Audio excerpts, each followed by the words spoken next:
I would like to share a very difficult case from my practice. I once had an elderly patient who was 73 years old. He came to see me with essentially one purpose: to make sure that he didn't have cancer.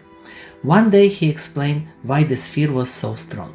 When his father was 73 years old, he died of stomach cancer. That experience stayed with my patient for the rest of his life. During the year, he came to see me 3 or 4 times, constantly asking, "Is everything okay? Am I fine?"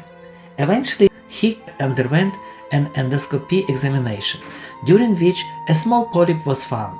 It was less than 1 centimeter inside, located in stomach, and histologically it turned out to be malignant. However, it was detected at a very early stage, a situation that is usually very treatable.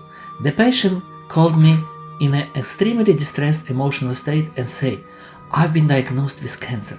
I told him, "The doctor spoke with you and explained that this lesion can be removed and that you could live another 30-40 years without serious problem."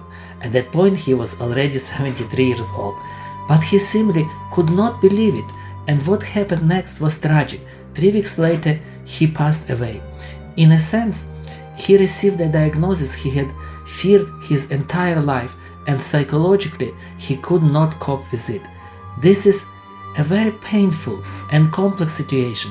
It shows how destructive long-term negative thinking can be.